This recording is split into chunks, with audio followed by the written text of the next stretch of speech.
Why hello there friends, it's Emma here, the Bookish Princess. Welcome to my August reading vlog. I do already have a nice little stack of books here to tell you about as we start the month off. I did finish a couple things that had been lingering from my July reading. I finished the Aeneid by Virgil. Mostly I listened to this as an audiobook, but I did dip into my physical copy a little bit as well. I read this years ago, but it was wonderful to revisit and refresh my memory. It's just such an epic tale, and of course Virgil is the author that accompanies Dante in the Divine Comedy, which I read last year, so it was very neat to read it in that respect.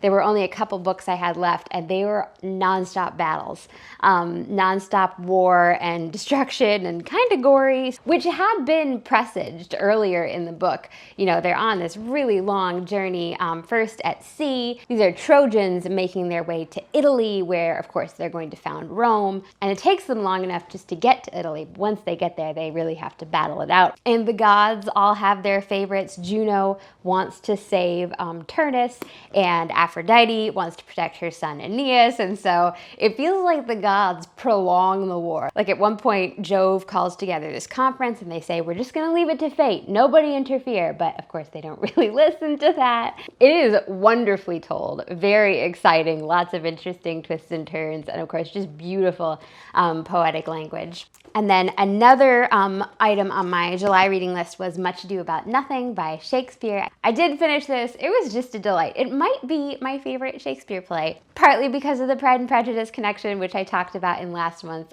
reading blog, but it's just so light and bright and sparkling. I think Jane Austen described her own book, Pride and Prejudice, like that, but Much Ado About Nothing also has that quality, and even when, you know, the bad guy is machinating, misunderstandings are afoot, the sort of road to correction is so immediately presented, and there's so much humor along that road that the plot never stresses you out. Like, you know everything's gonna turn out well, and there is just so much witty dialogue, so many interesting twists and turns with the plot and the characters. Here are just a couple quick lines that I highlighted.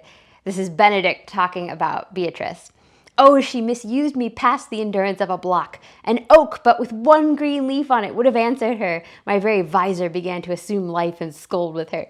That's during the ball, when of course they're all wearing masks. I liked this line. Silence is the perfectest herald of joy. I were but little happy if I could say how much. That reminds me of a line from another Jane Austen novel, from Emma, where Mr. Knightley says, if I loved you less, I could talk about it more. Here's a fun exchange. In faith, lady, you have a merry heart. Yea, my lord, I thank it, poor fool. It keeps on the windy side of care. I was born to speak all mirth and no matter. Old Signor, walk aside with me. I have studied 8 or 9 wise words to speak to you, which these hobby horses must not hear. No one talks or writes like Shakespeare. The language is just so, so beautiful. I would like to read another Shakespeare this summer, so I'll have to pick out another one and hopefully get through that this month. But one book that I did read off of my Summer Classics TBR was Out of the Silent Planet by C.S. Lewis. This is the first in his science fiction fantasy trilogy. I didn't really know what to expect because I know C.S. Lewis. I really enjoy The Great Divorce, Screwtape Letters, some of his nonfiction writings as well, but I had not, I didn't really know anything about the plot. I wasn't sure about it at first. The first few chapters, I wasn't really sure where he was going. One part of the novel that I didn't feel was very strong was C.S. Lewis's descriptions of the planet. I mean, you can kind of tell from the from the cover that it takes place off of Earth. And so he's trying to paint a picture of this other planet, and of course everything is different from it is on Earth, but the descriptions just went on too long, and they didn't really paint a picture, which maybe was part of the point. Like, he wanted you to feel sort of dislocated, but it just felt wordy and too much. However, I did really like it. It's worth slogging through the descriptions, and you can see it's not much of a slog. It's quite a slim book. In fact, I do have the other 2 volumes in this trilogy, and I would like to pick them up. My cousin had mentioned that it is very philosophical, and I think that the best way to sort of conceptualize it is the way The Great Divorce paints this picture of what heaven and hell and purgatory could be like. I would highly recommend The Great Divorce. It's so excellent, and it's such a great sort of metaphor to help you imagine how it works and how free will fits into it. It's just beautifully written and such a vivid setting and image. But Out of the Silent Planet almost does the same thing, except for like the creation of the universe and like space. It like creates this really interesting sort of explanation of it, and God is definitely present in that. But in a kind of unexpected way. See, I'm trying to give a little bit of a taste without spoiling it. I do have a bunch of quotations here that I copied out. The Earth's disk was nowhere to be seen. The stars, thick as daisies on an uncut lawn, reigned perpetually with no cloud, no moon, no sunrise to dispute their sway. He found it night by night more difficult not to believe in an old astrology. I don't think this is really spoiling anything too much, but just as the characters are journeying off of Earth on the spaceship, there's really just an incredible description of what it might be like to be in space. And actually, this made me curious. I've never heard an astronaut talk like this, so I'm not sure that it's actually like this up in space, but it's just a beautiful, beautiful idea. So up in space, there's this sort of incredible brightness. Ransom could not cease to wonder at the noon which always awaited you, however early you went to seek it.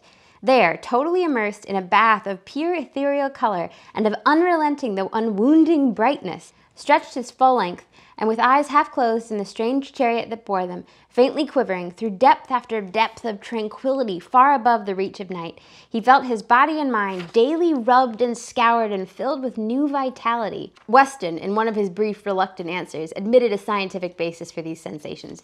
They were receiving, he said, many rays that never penetrated the terrestrial atmosphere. But Ransom, as time wore on, became aware of another and more spiritual cause for his progressive lightening and exaltation of heart. He had read of space. At the back of his thinking for years had lurked the dismal fancy of the black, cold vacuity, the utter deadness which was supposed to separate the worlds. He had not known how much it affected him till now that the very name space seemed a blasphemous libel for this empyrean ocean of radiance in which they swam. He could not call it dead. He felt life pouring into him from it every moment. How indeed should it be otherwise, since out of this ocean the worlds and all their life had come? He had thought it barren. He saw now that it was the womb of worlds, whose blazing and innumerable offspring looked down nightly, even upon the earth, with so many eyes, and here with how many more? No, space was the wrong name. Older thinkers had been wiser when they named it simply the heavens. So I guess I'll give a spoiler warning. Spoiler warning, so that theme is not actually just a casual description. Lewis does go on to develop it. And so Ransom visits the planet Mars, which the natives call Malacandra. There are actually 3 different species of rational, sentient beings. They all are called Hnau, N-H-N-A-U. Ransom, the main character, is a philologist. And I have to wonder, I need to look this up, how much did Tolkien inspire or suggest for this book? Because Lewis and Tolkien knew each other. Tolkien was a philologist, obsessed with languages, of course, created the languages for Lord of the Rings. And the philologist is naturally fascinated with the languages on this planet and very excited to learn a new language. He wants to publish a Malacandrian grammar book. And of course, it's not just the words, it's like very different concepts and different ways of thinking that Ransom has to learn from. The Harasa are the first species that he meets and lives with for quite a time. This is what his good friend Hyoy tells him. A pleasure is full-grown only when it is remembered. You are speaking, Hman is their word for man, as if the pleasure were one thing and the memory another. It is all one thing. What you call remembering is the last part of the pleasure. When you and I met, the meeting was over very shortly. It was nothing. Now it is growing something as we remember it, but still we know very little about it. What it will be when I remember it as I lie down to die, what it makes in me all my days till then, that is the real meeting. The other is only the beginning of it. You say you have poets in your world. Do they not teach you this? I just think that is such a beautiful, beautiful notion. So, like I mentioned, there are 3 kind of main species. And at one point, he talks about how the creatures on this planet don't have pets. And in a way, pets on the human world are sort of a man's longing to have another species that he could talk to and communicate with. And for these creatures, really enjoy their relationships with another species. The fact that they can communicate with another species and interact with another species. And that's kind of what man is after with, dogs and cats. This time last year, it was when my tiny kitten, Cymbeline, arrived, and now she's a big cat. And it is fascinating how, you obviously can't communicate with her, but you can see she's having emotions that humans have. There are definitely times when she acts guilty, if she's gone somewhere she knows she's not supposed to be, or angry or annoyed or surprised, and especially with dogs and cats. I don't think it's just projecting those emotions on them. They seem to be having those responses. Yeah, imagine if they could actually speak and you could actually have a conversation with a creature from another species. Anyway, you have those species, but then you have the Eldilla. As we came out today, I passed a child who said she was talking to an Eldil, but I could see nothing. The human character, Ransom, cannot see an Eldil, cannot see this creature. So his friend explains it to him. Eldilla are hard to see. They are not like us. Light goes through them. You must be looking in the right place and the right time, and that is not likely to come about unless the Eldil wishes to be seen. Sometimes you can mistake them for a sunbeam or even a moving of the leaves, but when you look again, you see that it was an Eldil and that it is gone. And then later the Cerrone try to explain why he can't see an Eldil. The body of an Eldil is a movement swift as light. You may say its body is made of light, but not of that which is light for the Eldil. His light is a swifter movement, which for us is nothing at all. And what we call light is for him a thing like water, a visible thing, a thing he can touch and bathe in, even a dark thing when not illumined by the swifter. And what we call firm things, flesh and earth, seem to him thinner and harder to see than our light, and more like clouds and nearly nothing. To us, the Eldil is a thin, half-real body that can go through walls and rocks. To himself, he goes through them because he is solid and firm, and they are like cloud. And what is true light to him and fills the heavens so that he will plunge into the rays of the sun to refresh himself from it is to us the black nothing in the sky at night. These things are not strange, small one, though they are beyond our senses. But it is strange that the Eldilla never visit Thulkandra. There definitely is a theology woven in here, and I think Mildil is the name of the name these creatures give to God. So the Eldilla are not God. But it seems like they are in closer communication with God than other characters. And they're kind of an explanation for that, energy and that presence that Ransom felt when he was out in the spaceship. At one point, one of the Eldil stops and speaks to Ransom and the other Hraessa and tells them what to do. And there is this sense that the Eldil do communicate and give instructions to the creatures on Malacandra, and that the creatures listen, they respect the Eldil. And that idea of the Eldil, it reminds you of, sprites or pixies or what are those things called in Brave, the movie Brave with Merida, the little wisps? I think that's what they're called. Those little intangible sort of nudges from fate that you get now and again of this is what you need to do. But here on Malacandra, they can actually speak to the creatures. And there is an explanation of why there are no Eldilla on Earth, which Earth is the silent planet. That part I thought was really, really powerful. I'll let you read that and find out all about that for yourself. But yes, reading this, it did make me feel like there need to be Eldilla on Earth. Why aren't there any? That would be so nice. I found Out of the Silent Planet to be very intriguing. Definitely would recommend it. And I'm looking forward to continuing the series. And that idea of the Eldilla kind of leads me to another book I've been reading that is just so beautiful. It's called Searching for and Maintaining Peace, a small treatise on peace of heart by Father Jacques Philippe. So this is a spiritual work, nonfiction. I hadn't heard of Father Jacques Philippe before. I'll have to look up and see if he's written anything else. I have it as an ebook, but it is quite a slim volume, and the title kind of says it all. It's about searching for and maintaining inner peace, even when there's, outer turmoil, kind of like that reading from the Old Testament where there's storms and lightning, but when God speaks, it's in this still small voice. Not unlike the Eldilla, right? and this treatise is all about how difficult it is to hear that voice and how, maintaining inner peace, it's not like you get there and you're done. It's kind of a continual process. I feel like sometimes spiritual books like this can be a little bit like words, just word salad. It just sounds nice, but like you don't really grasp onto any concept or idea that is helpful. But this book did have quite a lot of like ideas that I thought were really helpful. How can I let Jesus act in me? How can I permit the grace of God to freely operate in my life? That at which we should aim is then not principally to impose a lot of things on ourselves, as good as they may seem with our own intelligence, according to our projects, etc.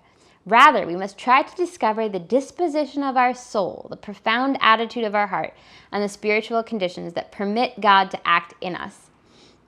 It is only thus that we can bear fruit that will last. That is such a difficult thing to do. I feel like I struggle with that a lot, like knowing, when is God nudging me to act and when is it just my own selfish, overthinking brain trying to push me to act? How do you achieve that disposition of soul, a profound attitude of the heart that is at peace, and that when you're there, then God can work through you? It's so easy to kind of needlessly become embroiled in anxieties and worries. And I liked this quote for that.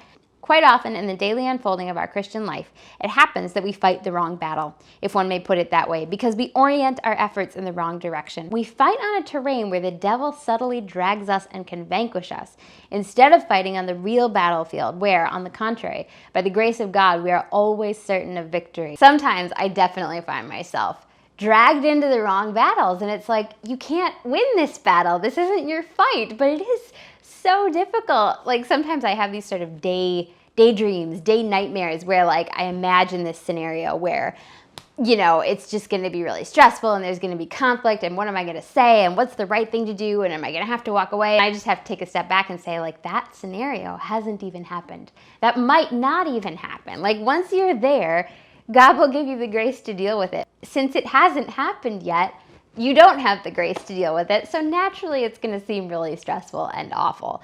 Our zeal, even for God, is often badly illuminated. When the Lord affirms that He gives us peace, these words are divine words, words which have the same creative force as the words that brought the sky and the earth from the void. They carry the same weight as the words that quieted the storm, the words that healed the sick and brought the dead back to life. So yes, just lots of really wonderful reminders of ways to kind of take a deep breath and take a step back and let God do the work instead of succumbing to pride and imagining that you can do it all yourself. Having the humility to let God step in. And then at the end of the book, there are a bunch of chapters that are just quotations from different saints pertaining to this topic, which was a really wonderful addition. So definitely would highly recommend that book. And then last but not least, I have started I Married Adventure. I am 7 or 8 chapters in. It's funny how quickly it goes. Once you're into the story, it's just such a delight. This is our August book club read-along book. And if you're reading along, then there are a couple of ways you can kind of join in the discussion. Over on my Discord group, we have lots of bookish discussions. So we're going to be discussing it there. And of course, if you're reading I Married Adventure, you should just post in the comments and we can discuss it here on YouTube. But I am going to be doing a video chat. It'll be the day after this video goes up. I think that's August 27th at 1 p.m. Eastern Time. And yeah, either go to Discord or send me an email, emma@bookishprincess.com, if you would like to join the video discussion and would like the link, and I will email it to you. So I'm very excited to chat with you all about this tomorrow, which at this point, when I'm filming this, that's still a couple of weeks away. But this is just such a delightful story. I've mentioned Martin and Osa many times. I first discovered this book at the Animal Kingdom Lodge. I feel like the entire Animal Kingdom Lodge at Disney World is low-key inspired by and themed on this book. It is nonfiction, totally true story. Martin and Osa Johnson were travel adventurers, photographers, in the 20s and 30s, so like right when cameras were invented. They were out trekking these insane distances across the ocean, across the desert, into the jungle. It's just such an inspiring story. I Married Adventure starts really from both of their childhoods and when they first meet. It's so sweet how she mentions that when she and Martin were out on safari, they would often compare notes of like, oh, where were you in this year? Where was I? Because they both grew up in Kansas, but they didn't cross paths until, they were teens, early 20s. Martin Johnson got a big break going on this crazy ocean journey with Jack London, the author. It's so funny to read about it because like in so many ways they were so unprepared, and they would constantly, you know, embark from one place and it would take them like 3 times as long to get to their next destination. And so everyone had kind of given them up for lost and thought that they had drowned. But then it's like they showed up, they were okay. It really is remarkable, all the different scenarios they survived. There are lots of the Johnsons' incredible photos in here. Osa is such a delight. Like, she has such a great sense of fashion, even out in these, you know, crazy places, reading about their early lives. It's so sweet how when they first got married and, you know, settled down, and Osa had all of her wedding gifts and was like kind of outfitting their apartment and was suggesting that they buy a house and settle down, and Martin is just like, but I want to go around the world. And Osa, instead of like complaining, is instantly like, well, okay, we can do that. What's the plan? How are we gonna get there? She really goes along with it, even though she's a little sad to be giving up her kind of comforts of home. And I love how she's really determined to meet every adventure and like to never complain, because to go on these crazy expeditions, you definitely would need a thick skin, plenty of courage, but those kind of home comforts, in a way she brings them with her. Like even just when they're, you know, moving into a cabin on like a steamer, she starts putting things on the hooks. And of course, on their later safaris as well, she sort of brings this atmosphere of home along with them wherever they go. One of their most memorable safaris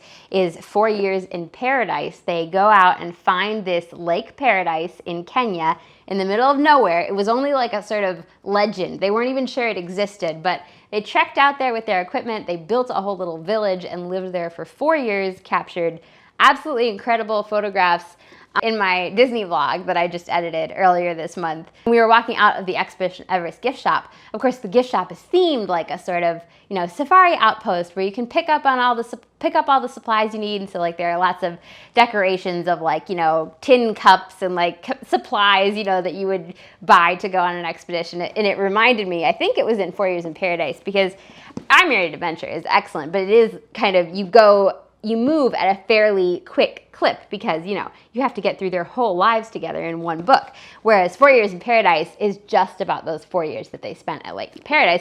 And I think in this one, there was more of like a complete list of everything she packed. And it was just so incredible. Yeah, look, I think this is, you can kind of see on these pages, the list that she had, and it just sounds like her organization skills were absolutely incredible, and she would not have needed to stop at an outpost to buy anything. She had it all. It seems like she probably would have had it all packed down to the last coffee cup. And then somebody asked in the comments if Osa wrote any other books, and so I thought I would just mention she did write, of course, 4 Years in Paradise, and also this one, which is The Last Adventure. This is about them going into the jungles of Borneo, and they have bought their incredible seaplanes. They had 2 seaplanes. One was painted with giraffe stripes, giraffe spots, and the other was painted with zebra stripes, just like the book. The Martin Osa Safari Museum, back when I first posted about this, they got in touch with me, and I hear from Conrad, the director, hi Conrad, every now and again, and he sent me some incredible photos of Osa from the book launch when this book, I Married Adventure, first came out. I think it was like a bestseller that year, like it was the #1 book that year. But they had this giant like copy of the book, this giant promotional prop, and it's just so cute. And Osa looks so fabulous and stylish. So yes, anyway, I'm excited to discuss this all with you during our video chat, and hopefully all of you who have been reading it have been enjoying it. I am excited to finish it off.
thought we would do a fun little book haul because I've been doing some book ordering. 2 of these are used. You can see the thrift books tag. And the other 3 are new. But let's see, should we start from the top? Here I have Elizabeth Goudge's The Little White Horse. My mom actually has this exact same edition. I thought it'd be nice to have an edition of my own. It's such a charming book. This was the first Elizabeth Goudge book I ever read. She's one of my favorite authors now. I love her adult novels, but this is her children's novel and probably her most famous work. My mom read this to my brothers and I when we were growing up, and it is just charming about Moonacre Manor, and there's a white horse and a lion involved, and it's just such a charming story. And this one I think will have the illustrations.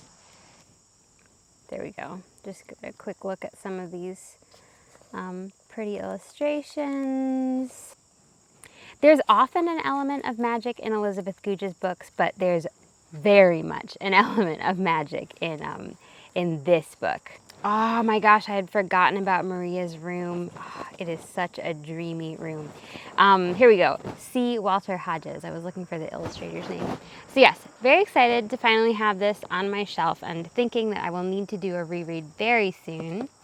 Next we have our September Bookish Kingdom Book Club pick.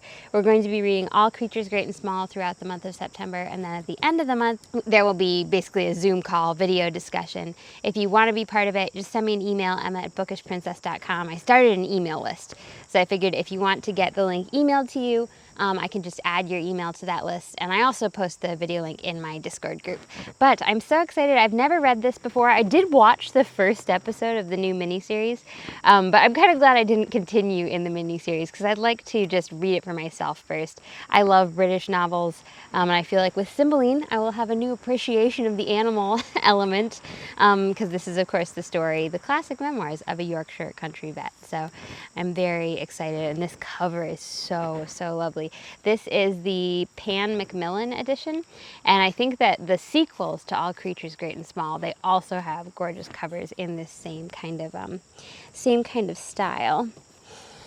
So next we have 2 books from the same sort of publisher, the same series. We're also going to blame these purchases on the upcoming book club, Bookish Kingdom Book Club, because our October read is going to be My Cousin Rachel by Daphne du Maurier. These are Virago Modern Classics hardcovers. I have seen these so many times on BookTube and Bookstagram, and I've always wanted them, but I never was like sure which title to get, and I never committed, but I decided I would buy a copy of My Cousin Rachel for the read along, and I thought, you know what, this is the time, this is the moment, and I got these beautiful hardcovers. They're so pretty.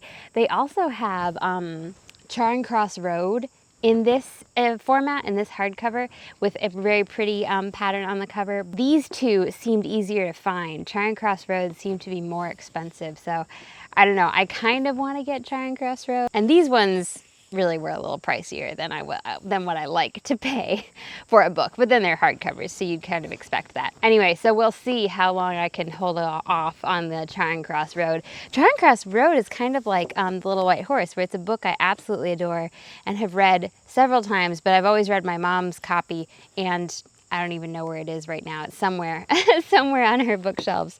So it would be fun to have my own copy of Charing Cross Road. And then this last one, you guys may remember way back in January or December, I asked for recommendations from the Bookish Kingdom. You guys definitely came through. There were so many excellent recommendations that I have not even gotten around to yet. I think this will be my 4th book that I'm reading from my little TBR jars that I set up. This recommendation came from Kate Howe. It was not available as an ebook. And my library didn't have it, so I thought, you know what, I trust Kate's judgment. This sounds like something I'll love. I'll just pick up the used copy. Heidi's Alp, One Family Search for Storybook Europe by Christina Hardyment. So look, it has a little inscription, to Heidi, love from Aunt Marlene. So yes, I think this author travels with her family all around Europe to the locations that, you know, that inspired classic works of children's literature. Oh, look, you can kind of see, this is the route they took. So yes, I just think this will be super, super fun. Why not steal a summer? Make a journey, part toad-like, self-indulgent adventure and part education in the old idiom of the Grand Tour. Take the children out of school for May and June and amble unhurriedly around Europe. Wow, that sounds delightful. So I'm very excited. Oh, look at this. You know, sometimes I feel like books are prettier without their dust jacket than they are with it. In this case, I kind of like it without the dust jacket. Anyway, very excited. Now they're upside down and out of proportion. I'm very excited about all my new books. I should have some excellent fall reading in front of me.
Over the past couple of months, you have probably heard me talking about a project I'm working on called The Book of Cymbeline.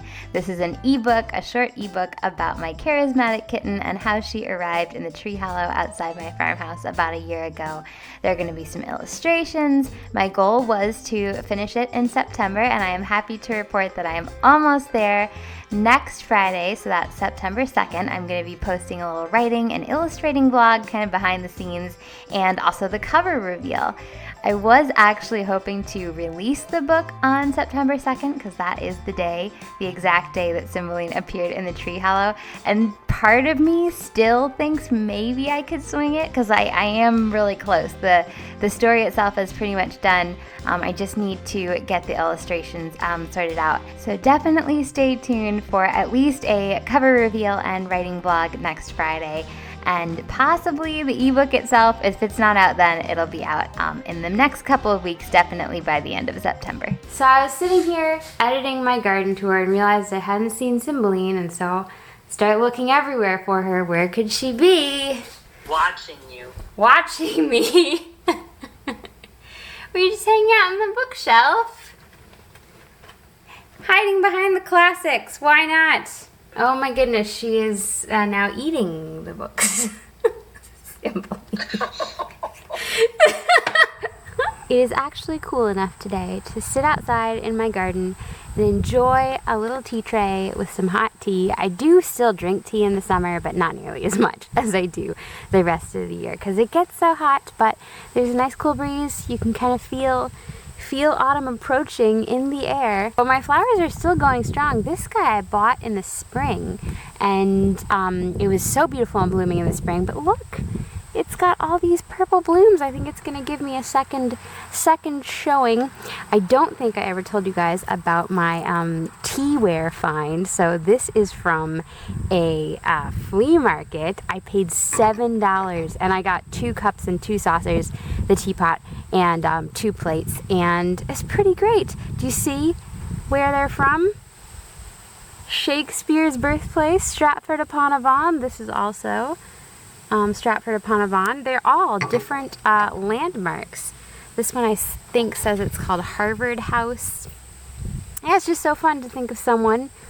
Okay, well, I'll clear the strawberries and the cakesters away so you can see. I think this is Mary Arden's house. It's just so fun to think of someone enjoying their trip to Stratford-upon-Avon, bringing back all this beautiful beautiful teaware, and I'm sure they enjoyed it, and now I'm enjoying it, and I only paid $7 for all of it.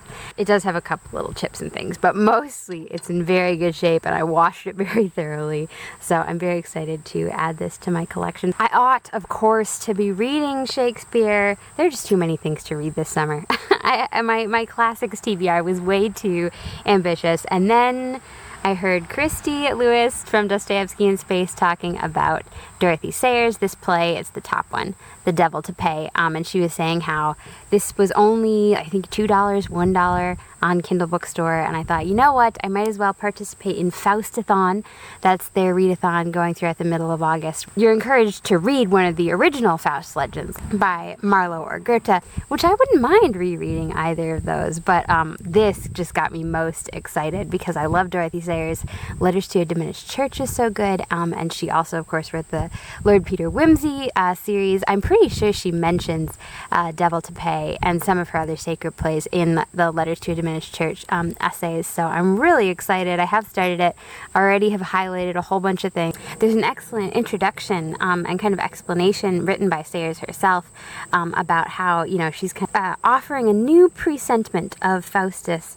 All other considerations apart, I do not feel that the present generation of English people needs to be warned against the passionate pursuit of knowledge for its own sake. That is not our besetting sin. Looking with the eyes of today upon that legendary figure of the man who bartered away his soul, I see in him the type of impulsive reformer, oversensitive to suffering, impatient of the facts, eager to set the world right by a sudden overthrow in his own strength and regardless of the ineluctable nature of things. When he finds it is not to be done, he falls into despair, or to use the current term, into defeatism, and takes flight into fantasy. So Dorothy Sayers was writing this in, the 30s or 40s, but I feel like that is still accurate to today's world. And so I'm really excited to dive into the play. Oh, you got him out! That was fast. Oh, you're really fighting puss, aren't you? Good job, Cymbeline. Puss has been hiding in the bags, and Cymbeline has to find him. Which bag should Puss hide in next?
I thought I would try to film this wrap up early enough in the day that my morning glories would still be open and lovely. They are so pretty. It feels like every color of the rainbow has arrived, and they just look lovely on their arch and in their other positions in my garden. I did post a whole summer garden tour video on my channel last week, so if you haven't caught that, I will link it up above. But today we are going to wrap up the month of August and all the lovely books that I've been reading. I have a couple of Kindle ebooks to tell you about. One of them is, of course, The Devil to Pay by Dorothy Sayers. I did finish that. It was such a quick read, fun to revisit the Faust story during Faustathon. and to see one of my favorite authors' takes on it. This is, of course, an allegory rather than a story, so it's really all about the retelling of the Faust legend. Although some of the characters are just really engaging, and so you like almost get caught up and want it to be more of a story. Faust's servants, especially, I really loved. But of course, the text is also really grappling with difficult issues. Hard it is, very hard, to travel up the slow and stony road to Calvary, to redeem mankind. Far better to make but one resplendent miracle, lean through the cloud, lift the right hand of power, and with a sudden lightning smite the world perfect. Yet this was not God's way. Faust sees all the problems in the world and wants to be able to smite them right with one lightning stroke, which is just not the way it works. Wagner, was the name of one of Faust's servants in the play. When he meets Mephistopheles, of course, the devil that Faust has sold his soul to, they do not get on very well. Mephistopheles says, "I can't understand how men can be such fools." Wagner says, "Very likely not. There's a great deal you can't understand, you nasty, ignorant, dirty-minded demon. So hold your tongue and be damned to you." And Mephistopheles says, "That is a very superfluous wish," because he's already a demon in hell. What else did I highlight? Heartbreak comes with man's self-consciousness and righteous hate when one ferocious virtue meets another. There is no rest for such as thee that bear upon their hearts the brand of God, and, warring against God, make war upon themselves. Indiscriminate charity is a device of the devil. There is no waste with God. He cancels nothing but redeems all. Are we so sure that God takes sides? He sits in the center like the sun and rules our orbits whether we will or no. This reminded me of Jordan Peterson. Did Jordan Peterson get it from Dorothy Sayers? To aim at happiness is to miss the mark, for happiness is not an end at all. It is something that comes of itself when we are busy with other matters. One thing Jordan Peterson talks about is how the original meaning of the word sin is to miss the mark. Here's Mephistopheles towards the end. These wiseacres that are too clever to see a plain fact in broad daylight, up they come, sidling and bridling like a fretful horse, showing the white of the eye. What, that a fact? That tall, black, ugly fence? It can't be true. There must be some way round. The gate, if you please. And I am there. Oh, I am always there, to bow and touch my hat and take my fee, and open the gate that leads them into the circle, the ring with the barriers, the closed ring, the place from which there is no way, no way, no way out. I thought it was a very interesting way she tied up the Faust legend, although, is it possible to spoil a story as old as the Faust legend? I don't know. But one thing I liked at the end was the way Faust's servants don't go along with him in his deal with the devil.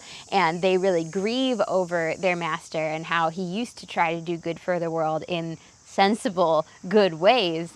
And so they decide to continue his work. The play does end with a judgment scene, and I thought that would be brought up, the way the servants continued Faust's earlier work. And unless I missed it, unless it was very brief and I missed it, I was surprised that idea didn't come up in the final judgment. But yes, it was a very interesting play, very quick read, definitely worth sitting down with. The other ebook that I've been reading is called The Proper Place by O. Douglas. O. Douglas is an author I've had on my list to check out for a while. A couple years ago, I read a book called The 39 Steps by John Buchan. It's very suspenseful, thriller kind of book, and when I was reading his biography, it said his sister had also written books under the pen name O. Douglas. She's a Scottish author writing about Scottish life in the 30s and 40s, which I feel like is one of my favorite time periods. I mean, Dorothy Sayers lived then, Elizabeth Goudge wrote in that time period, D. Stevenson, who I love, Elizabeth Cadell, Angela Thirkell. There are just so many cozy but deep, really solid women authors in that time period. And I felt like O. Douglas probably was on that list, and I hadn't read her yet. My mom first picked up her ebooks and had started on this trilogy that she really liked and recommended. And the first in the trilogy is called The Proper Place. O. Douglas, I think her name was Anne Buchan, must have been so well read because there are so many literary allusions that the characters themselves draw, or that are, the little preface before each chapter. But the inspiration behind the title is this little story by Hans Andersen. It was a wonderful flute. A note was heard all over the mansion, in the garden, and in the forest for many miles into the country, and with the sound came a storm that roared, everything in its proper place. And then the Baron flew, just as if he were carried by the wind, right out of the mansion and straight into the herdsman's cottage. But in the dining room, the young Baroness flew to the upper end of the table, and the tutor got the seat next to her, and there the two sat as if they were a newly married couple. An old count, one of the oldest families in the county, remained undisturbed in his seat of honor. A rich merchant and his family, who were driving in a coach and four, were blown right out of the coach and could not even find a place behind it. Two rich farmers who had grown too rich to look after their fields were blown into the ditch. It was a dangerous flute. Fortunately, it burst at the first note, and that was a good thing. It was put back in the player's pocket again, and everything was in its proper place. So in this story, a very old kind of county family in the Scottish border country. The sons of the family died in the war. The father has died, and there's just no money. It's not possible for them to stay in their old home. They're forced to sell it to this kind of new money family from Glasgow. This story was so interesting, though. It didn't take exactly the route you would have expected, I think, because like the new money family, the Jacksons, are really likable. Like Mrs. Jackson is really likable. You know, they're not the bad guys at all, even though the Rutherfords, Jane is Lady Rutherford, the mother, and then there is a niece and a daughter, that is Nicole and Barbara, and obviously they are very sad to leave their proper place, but they still become friends with the Jacksons. And the place that they move to is in itself beautiful and feels like home to them. They move further up north in Scotland to this little town right along the coast, and they get this beautiful house right on the sea. It's so well described. There is so much Scottish dialect in this. Sometimes when you were reading a paragraph, like you just couldn't quite follow it. It reminded me of, I really like the podcast The Friendship Onion by Billy Boyd and Dominic Monaghan. They're, of course, Merry and Pippin, Lord of the Rings trilogy, and Billy Boyd is from Scotland, and I think he said his wife has a company where she like makes t-shirts with Scottish dialect on them. And I keep meaning to look that up, but like I feel like this was the same exact kind of Scottish dialect that they sometimes talk about on The Friendship Onion. Yeah, the characters are just really sweet. Lady Jane laid her hand on her daughter's. "That's so like you, Nicky," she said. "You never expect to receive evil things, but if they come, you immediately discover in them some lurking good. That's why you're such a comfortable person to live with." Oh, this is how she described the house on the coast that they moved to. "It seemed to give me a nod as I came over the doorstep." Nicole, in particular, is just interested in everyone in town. She really doesn't have much pride. She just likes people and finds them interesting, whereas her cousin Barbara is a little bit more, has her nose in the air and would rather associate with the county rather than the townspeople. Yeah, Barbara, or Babs as they call her, definitely has a little more spice to her. I do like tart people. Babs was like the cloves in an apple tart. She gave things a flavor. Oh, this is Nicole. "Somebody once told me that I was meant to be satirical, but that I varnished all my statements over with so many coats of the milk of human kindness that they became without form and void." I like that. I feel like, I don't know, I can relate to that. Like somebody might say that to me. We're just going to call this light artistic, okay? I know it's going to be, the sun is coming up over the trees now, so it's going to be back and forth. Here's a fun line about reading. "I don't know how you find time to read with 2 infants and so much housework." "Ah, but there's always time to read. Odd half hours and even 10 minutes aren't to be despised. They give you a refreshing page or two to go on with." I feel like that is how it is for people who like to read. It's like, it's just somehow not difficult to find the time. You always find it. You snatch it here and there. Yes, I would highly recommend The Proper Place, and I'm looking forward to the next in the trilogy, The Day of Small Things. I'm not sure if that's the second or the third. My mom read them in all the wrong order, but she still really enjoyed them. And okay, so I don't know if I should give you guys a spoiler or not, because partway through, I asked my mom for a spoiler, and I was glad to give it. So if you don't want any spoiler, go ahead and skip ahead. But if you want like a little spoiler, I'm not going to like spoil particulars, but like the general direction of the story, I am going to spoil. Are you ready? Okay. So Nicole is definitely the more likable character that you're kind of rooting for. Barbara, like we read in that quotation, has a little bit of a hard edge to her. And when we first meet the Jackson's son, Anthony, is it Anthony or Andrew? Andrew.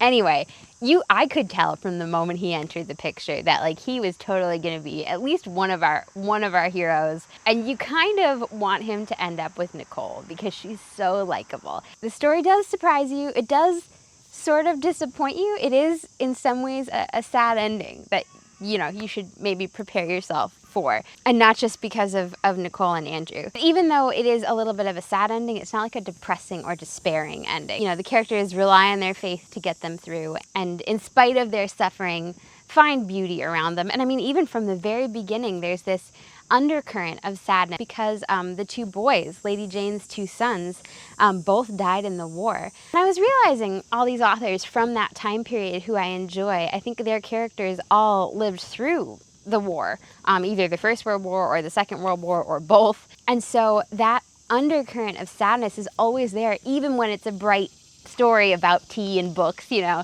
And I think that's part of what gives those authors and those stories and that time period this depth, because you know that these people don't take their comforts lightly, that they fought for them and that they have had suffering and sadness underneath, but they're determined to keep calm and carry on.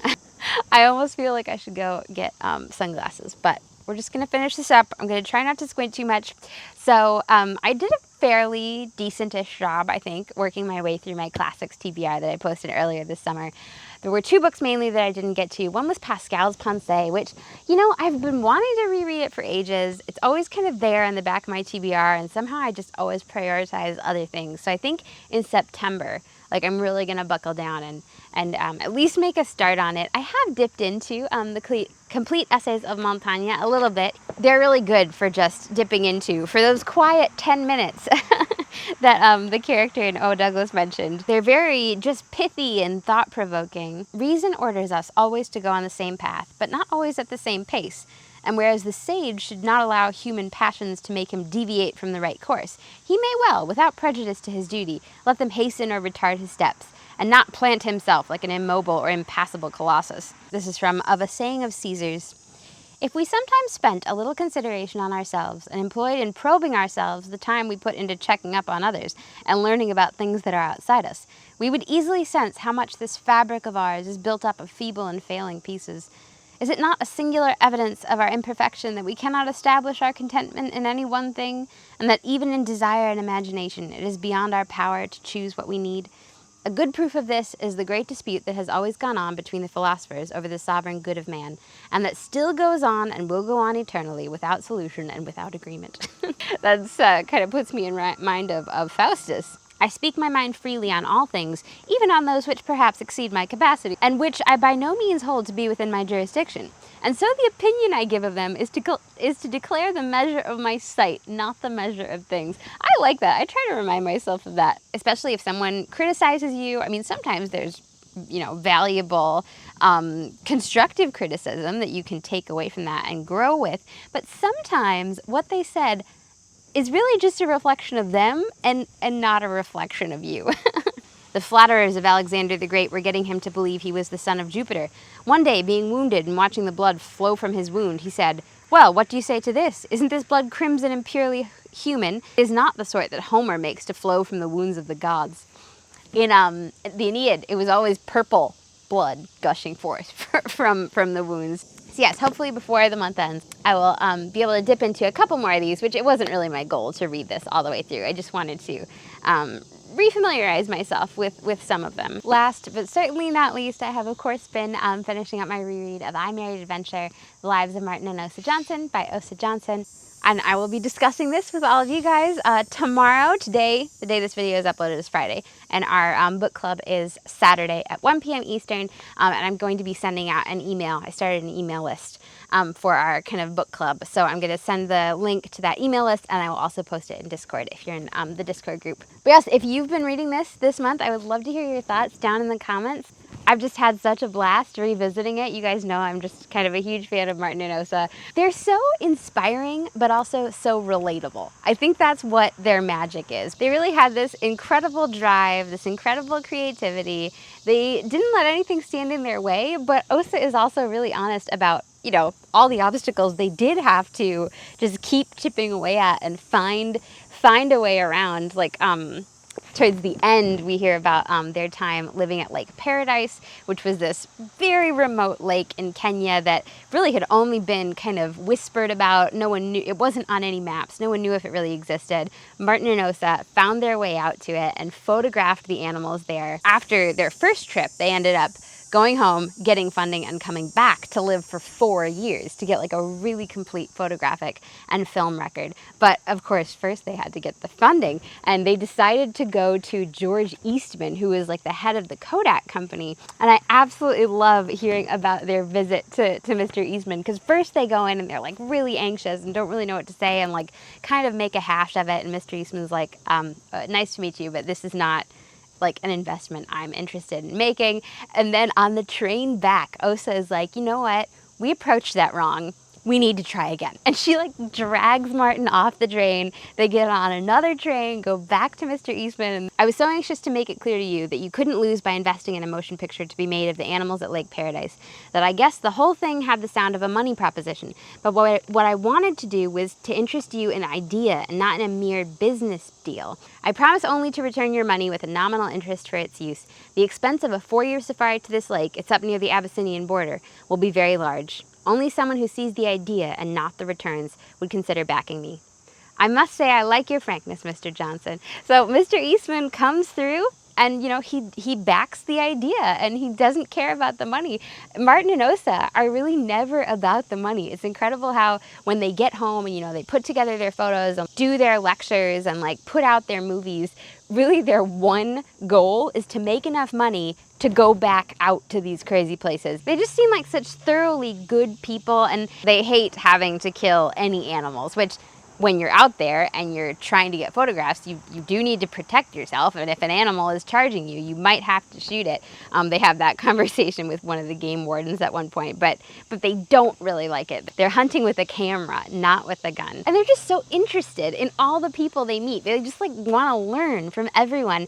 And I love how, you know, when Osa talks about the different tribes that they met, it's not just this sort of generic description of like, these were these people and this is how they lived. It's really about the individuals they met. And it's about Chief Nagapate, I think, in the South Seas, the head of the headhunter tribe, and their interactions with him are just incredible. First, they get chased down the mountain and almost, you know, killed by his tribe. But then they come back and show him the pictures that they took, and he ends up coming onto their boat, and like there's this really memorable scene where Osa is singing a song and Nagapate joins in. Everywhere they go, you just get this sense of the people, like the individuals, and their individual personalities. And that's what really makes you feel like you're there with her, and that's what makes it such a compelling story. I love Bokuli. Is the elephant guy around his native country. They call him Little Brother of the Elephants because he knows everything about elephants. And when he hears that Martin is looking to photograph elephants, he meets up with their safari, and you can tell he's like a little cautious. Bokuli knows where the secret lake is, Lake Paradise. And obviously he wouldn't just take anybody out there. He wouldn't take a hunter out there. But he can see that Martin and Osa are really solid, and he takes them out to Lake Paradise, and they in return have this like complete and solid trust in him. Like, I love how she describes that they would wait with bated breath while Bokuli looks at like the dirt or like a blade of grass, because he can tell how many elephants have passed by, what time they passed by, like which direction they're going in. He just has this incredible knowledge, and it's so fun to get to know the elephants. Cool, rainy weather saw the four-footed travelers heading for desert and plain. Hot, dry weather found them returning to forest and lake.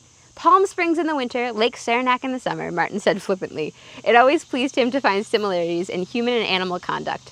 People think they're so smart, was a favorite and telling dig. Yeah, it's funny how in his early youth, Martin traveled all around Europe and like saw all the great cities of the world, but that wasn't what captured his imagination. It was all these remote places, these remote peoples, these animals in their native habitat. That's really what fired his imagination. I love the scene where the Duke and Duchess of York are in Africa and they're near Lake Paradise. I don't think they come all the way out to Lake Paradise, but they contact Martin and Osa, and Martin and Osa meet up with them. And this was before, of course, they became king and queen. Like, this was before the abdication of David, because the Duke and Duchess of York we're talking about here are the parents of the current Queen Elizabeth of England. And one thing that I didn't remember from before is that the Duke is very interested in photography and asks for advice from Martin, and Martin shows him all the cameras. And then once the Duke goes back to England, he writes Martin a long letter about what he ended up buying and, you know, how he's so interested in photography. And I know from like documentaries about the royal family that I've watched that Queen Elizabeth was very interested in photography and filmmaking, and she has lots of home movies that she captured with her camera. So it's really funny to think, was the origin of that Martin Johnson? Because he taught her father about cameras and photography, and then maybe the Duke of York passed that along to his daughter. And of course the photographs are just, absolutely incredible. This is when they got the planes and they went over Mount Kenya. Sharp, frigid, terrifying, shot from Osa's Ark. Having read those two other books I mentioned, 4 Years in Paradise and The Last Adventure, like this much of the book covers those last, really most incredible adventures of their lives. So it is very fun that, you can read about the 4 years at Lake Paradise and then also their final trip to Borneo, because their first trip to Borneo, they just weren't satisfied. It was when they went back that they really were able to get the photographs they wanted. But yeah, if you're intrigued by that, it's really fun that you have these two other whole books to read, all about the details of those expeditions. Actually in O. Douglas, there is an expedition to Everest in O. Douglas, and there was a quotation that I underlined that reminded me of Martin and Osa. So one of the characters is asking, like, why put yourself through all this danger? Like, what is the use of expeditions like this? I don't know. How can we judge with our small scale of values? I only know that high endeavor such as this keeps the ordinary man from feeling that life is nothing but a sordid struggle for bread and butter, a sort of game of beggar my neighbor. It makes one think better of oneself and everyone else. Each one says in his heart, perhaps it is in me to do this great thing, given the opportunity. And the very hope that we might act greatly makes us not so small. So yes, I just think it's really inspiring to see what Martin and Osa did. And, spoilers with nonfiction are so, like, can you spoil nonfiction? I don't think this is really a huge spoiler, but of course, towards the end, in some ways, I Married Adventure does have a sad ending, because Martin and Osa got in a plane crash in the U.S. after they'd been through all these harrowing adventures, like illnesses of every kind, bugs, dangerous animals, like the dangerous plane rides over the jungle. And it was, I think, in California, a plane crash, just an ordinary flight that they were in, and Martin unfortunately died. Osa did recover and lived to write the book, but she died relatively young. I think it was very difficult for her after Martin had passed away. But there's so much of value and inspiration in their lives as a whole that the end doesn't define it. It's like everything that came before that is really what matters in Martin and Osa. Very much looking forward to discussing this with you guys tomorrow. Are the Morning Glories still with us? Look at this. They're still with us. I hope you guys have been having a great August. I'd love to hear about what you've been reading down in the comments below. Stay tuned for next week's vlog about my book of Cymbeline. I'm so excited to share that with you guys. It's going to be out very, very soon. Until next time, I hope you guys have a bookish day. Bye.